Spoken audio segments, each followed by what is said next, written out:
Hey friends, hey besties, welcome back to my channel. I really hope you guys are doing good. I hope you've all had a fantastic festive period. I am coming at you on December the 27th to film my books I got for Christmas video, and also books I hauled just before Christmas as well. We're doing a bit of a double whammy today because I did get a little spendy. I'm not gonna lie, I got a little spendy in December. I have also got several books on their way to me as well from Amazon and from the Waterstone sale, and I do have 2 vouchers to spend as well, but I'm just gonna like wait and share those with you at a later date, mostly because they've not arrived yet, but you know, Diet Coke break. So I'm gonna get started with the books that I bought myself pre-Christmas, prior to Christmas, and I'm gonna start off with 2 from the same series. So we have Brutal Prince and Stolen Heir, which are book 1 and 2 in the Brutal Birthright series, I think, by Sophie Lark. I've been seeing these do the rounds everywhere. These are like dark mafia romances. I'm obsessed with their like limited edition illustrated covers. I really want to collect all of these in these editions before they go out of print. So the reason I kind of picked these up is I've just heard everybody say that these are possibly some of the best mafia romances on the market currently. I really loved The Sinner's Duet that I read by Sophie Lark earlier on this year, so I just kind of thought, well, why not? And I know this actually has a follow-on series as well that is all the kids from the couples in this series. So obviously I quite like the fact that it's like an interlinking universe that I can really like dig my teeth into. And I believe actually it's completed as well. Like I think both series are completed, which is really nice. So, you know, you can just go all in. So yeah, I picked up the first 2. I'm gonna try these out before I pick up the rest of the series because I do have a really horrible habit of buying entire series before I've even read the first one and then, you know, not being sure whether or not I'm gonna like it. So I figured I'd just get book 1 and 2, but I believe they're all interconnected standalones. I'm trying not to kind of read the back of them so I don't accidentally spoil myself. But yeah, these are supposed to be interconnected standalones. I think this one is the arranged marriage trope.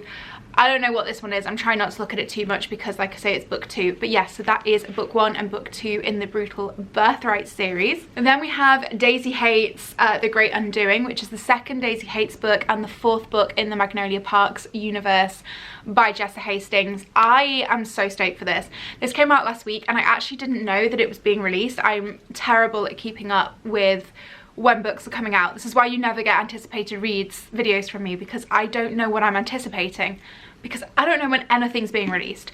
And I found this just by accident online and got really excited, pre-ordered it, and obviously it arrived. Now I have one little bugbear that I feel like you guys may appreciate if you are also book collectors. Books 1, 2 and 3 are self-published, and then she has now been picked up by Orion. Yes, by Orion. And that's amazing, and I'm so happy for her. Like, love that for her, love that for you, Miss Hastings. What I don't like, however, is the fact that this book is taller than all of the other ones. So I was really worried when I found out she was getting published that they would change like the covers and everything, because the Magnolia Parks books have really individual covers. If you guys haven't seen them already, you should definitely look them up, because it's one of the things that really drew me to them in the first place. They're just unlike any other romance book that I've ever seen. So of course I was hoping and kind of concerned that being traditionally published we would lose that, and we would instead get, you know, the typical cartoon covers that traditional publishing houses tend to, you know, kind of gear towards. But we haven't. We've continued to have the individual covers, which I love. But what I don't like is the fact that it's so much taller than the self-published books. Like, the rest of them come up to about here, so it looks really wrong on your shelf because you've got 3 and then...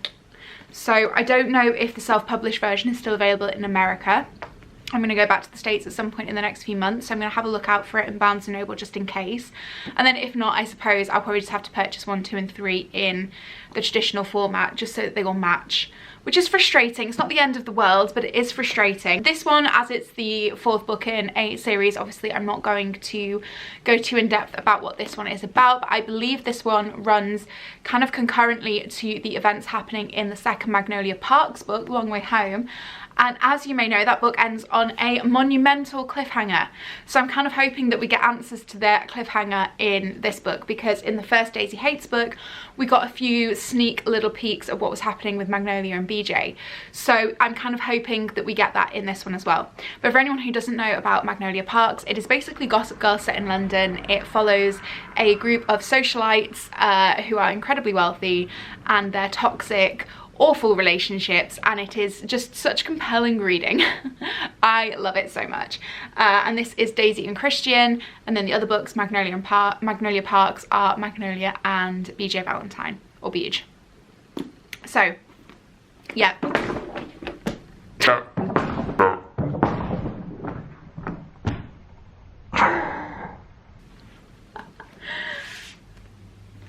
Oh no!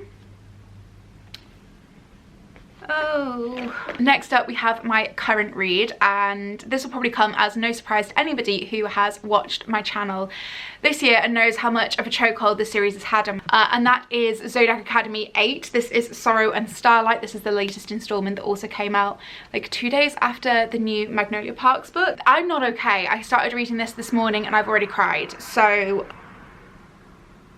yeah. I'm obviously, with this being the 8th book in a series, I'm not going to get stuck into the nitty-gritty about what this one is about, only that it obviously follows on immediately after we leave the events of book 7, which are very traumatic and very upsetting. But the Zodiac Academy series is effectively a bully romance series set at Zodiac Academy, which is like a supernatural school for fae, and each fae has its own order. So they can be like vampires, they can be shifters, they can be werewolves, there's lots of magic, there's lots of romance. It's getting a little bit spicy now the series is going on. I will say that like book 1 certainly isn't spicy, and I feel like the earlier books aren't particularly spicy, but then yeah, as this is going on, we're getting a little bit more spice in our lives. I love it so much. Basically the series follows Tori and Darcy, who are 2 twins who've grown up in the mortal world, and then one day they get contacted by Mr. Lance Orion, who comes to tell them that they are actually the long lost heirs to the Fae Kingdom of Solaria, and he takes them to the Zodiac Academy, where they must enroll and learn how to wield their magic before they can take their throne. But obviously it's not as simple as that, because there are other people who also want the throne, and they happen to be the 4 celestial heirs that have grown up believing that they were going to inherit the throne from the celestial counselors, who are their parents. So that is Zodiac Academy. I highly recommend this series, honestly. Yes, it is traumatic. Yes, I have cried so much. Yes, the bullying is very intense in the first few books, and it does take a little bit of getting used to. Yes, this basically reads like something off of Wattpad, but the characters are just so wonderful that you can kind of look past the negligible writing to get to kind of the plot and the characters that I love so much. So I highly recommend this series. Then we have 3 holiday reads. So the first one is Window Shopping by Tessa Bailey, which I actually finished last night, and this is very similar to My Killer Vacation, and it's just a tiny little kind of self-published novella of hers. Very, very sweet. So this is about Stella and Aiden. Stella has just got out of 4 years in prison, and she bumps into Aiden quite by accident outside a department store's windows, and she's looking at this terrible holiday window display, and he asks her opinion. So she gives it to him, not knowing that he's the general manager of the store, who effectively hires her on the spot, and she becomes the new window dresser for this 5th Avenue department store. And obviously there is a little romance that ensues. I really love this. It's typical Tessa Bailey. It's incredibly spicy, very light-hearted, and just a fun little whimsical holiday read. I read this pretty much in one sitting yesterday, and I thoroughly enjoyed it. Then we also have A Merry Little Meet Cute by Julie Murphy and Sierra Simone. I've heard a little bit of criticism about this actually online, and I can't say I necessarily agree with it. A lot of people said that this is like 100, 200 pages too long, and it is long for a little holiday romance book, but I actually didn't mind that. I was just really loving being in this little world. And this has like great representation in it as well. You've got a plus size main character, there's lots of bisexuality rep. In fact, there's lots of just general LGBT rep in this book, which is wonderful. wonderful. It is very sex positive, both in terms of the subject matter, but also it's very pro-sex work as well, which I really love reading in a book. You guys will know this actually if you've heard me speak about The Roommate by Rosie Dunham, which I read earlier on this year and absolutely loved, and also loved the fact that that was kind of shedding a very positive light on the sex work industry. But this basically revolves around our main character, B. Hobbs, who is a porn star, and she gets hired to take part in basically what's effectively like a Hallmark movie that's being filmed up in Vermont. And she basically can't let on that she is a porn star because she will get dropped by the channel, so she's having to kind of keep on her best behavior, as is the main character, whose name I can't remember, Nolan Shaw, who's an ex-boy band singer with a kind of shady past. They're both trying to like reinvent themselves. Neither one of them can kind of let anybody else know about their pasts, and then they end up obviously, you know, kind of getting a little bit involved behind the scenes, and it's super cute. I really liked it. And what my main aim for reading all these holiday romances was that I wanted to find books that I can go back to then every single December that feel like really nostalgic and cute holiday reads, similar to like the holiday movies that I watch every single year. You know, I have my favorites, I revisit them every December, and it gets me in the festive spirit. So that was the aim with these books, and this I think will certainly be one of them. As will The Mistletoe Bet by Maren Moore, which I also really enjoyed. This is a very short little Christmassy novella, and this is Quinn and Parker. And it's basically, Quinn is a little bit of a Scrooge following her parents' divorce, and she's going back to her hometown for Christmas, much to her disgust, and she bumps into her brother's best friend and also her childhood crush, who makes her a bet that she will fall in love with Christmas again within 1 week. And it's just a very cute, very festive brother's best friend romance. It's got quite a little bit of spice in it, and I really enjoyed it. And yes, it's also, you know, super tiny. So those were the 3 holiday books that I purchased. I mean, honestly, I think I'd read all of these at Christmas again next year. So, I mean, let's revisit that conversation in December 2023, but I'm pretty certain that I will revisit them. Next up, we have Power by Cassandra Robbins.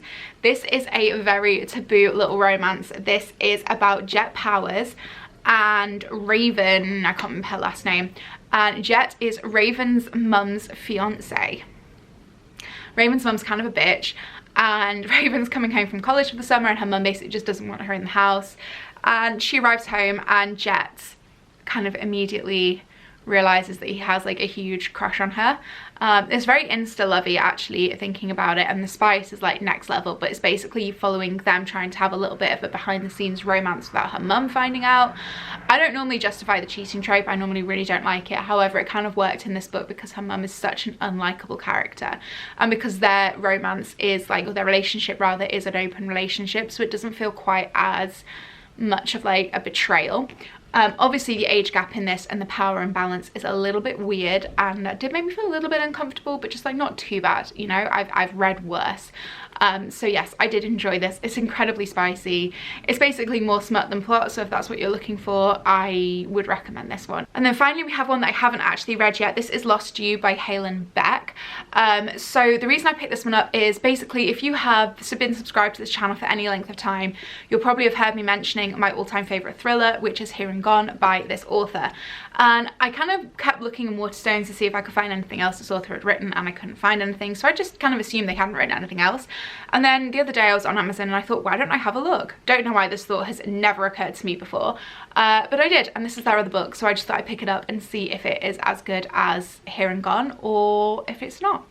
It seems to be a very similar kind of premise, in that it is a lost child that needs finding, and that is all kind of that I know really about this one. I just picked it up purely to see if the author lives up to expectations a second time around. Diet Coke break. Okay, and now we're going to go on to all of the amazing books that I was lucky enough to be gifted by my family and friends this year. I'm feeling so incredibly grateful. Yeah, I knew I was going to get like 2 books because I saw 2 bookish shaped parcels under the tree, but I was not expecting this huge pile of presents. So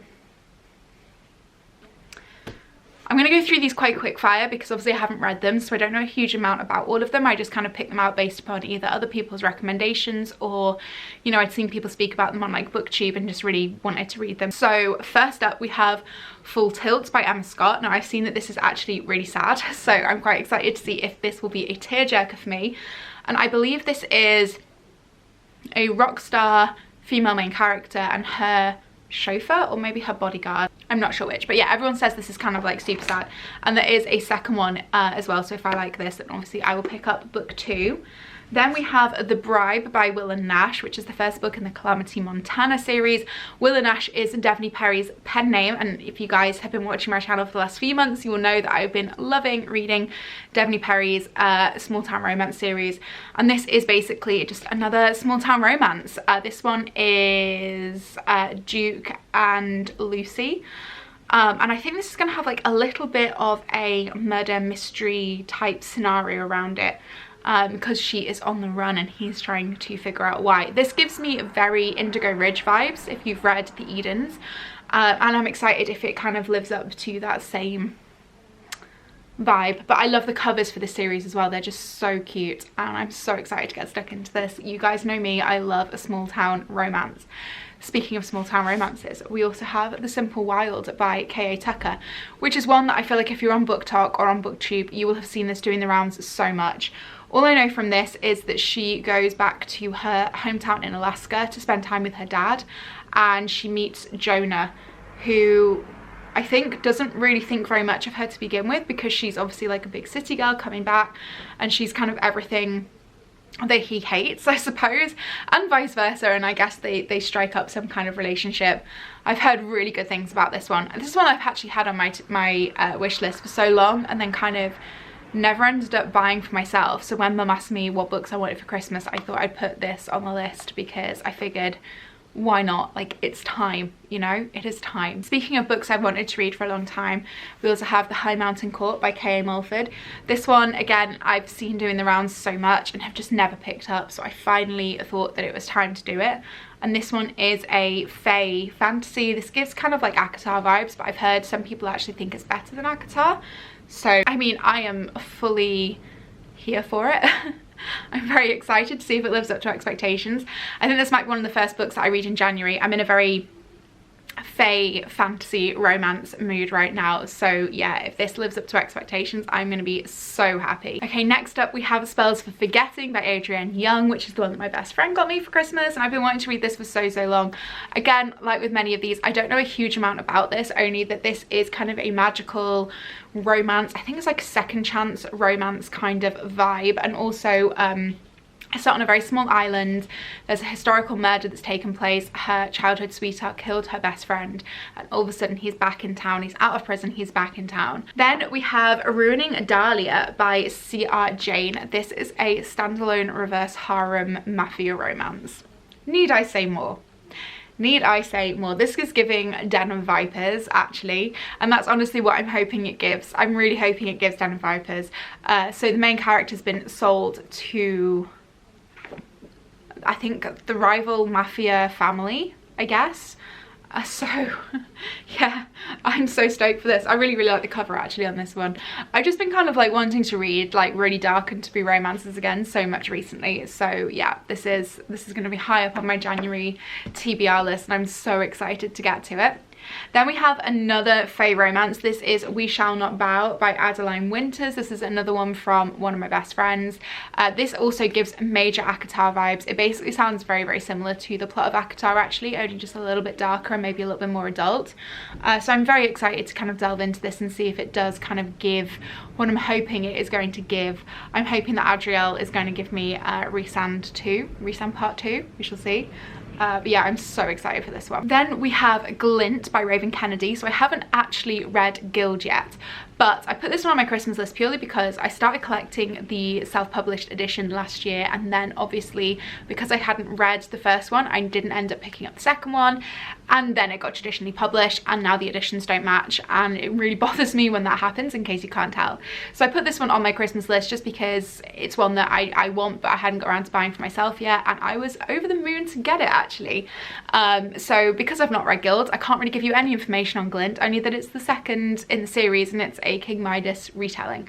And everyone says that the first book is a little bit slower, and then it kind of really hits up in this book with like the romance side of things and the spice. So love that. And then finally we have Flawless by Elsie Silver, which I'm really excited to read. This is like my first kind of cowboy small town romance, and I'm here for the cowboy vibes. Again, I know very little about this, only that I think he is like a bull rider, and I think she is something to do with like a sponsorship that he has, and she's been sent to kind of keep an eye on him and make sure that he's kind of upholding his end of the deal properly, I think, and then they end up falling in love.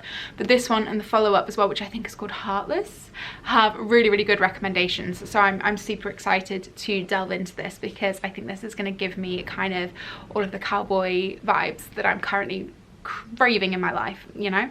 Yeah. Okay guys, I've been talking for 23 minutes and I'm gonna stop now. I hope you guys have enjoyed this video. I feel very out of practice. I haven't filmed anything since like November because work's just been crazy and life has just been crazy, so I really needed to take a break, but I am back now on my filming regularly kind of schedule. My work situation has changed quite a lot, which is so good. It's been something that I've needed to do for a while. So yeah, I am super happy that I will have more time to devote to this channel in the new year, and I hope you guys are prepared to be inundated with so many bookish videos, because that is what's gonna happen. But I hope you guys enjoyed this video. If you did, give me a big thumbs up. Let me know in the comments if you've read any of these books and what you got for Christmas as well, and definitely make sure to subscribe if you are new, and I will see you in another video very soon. Bye guys.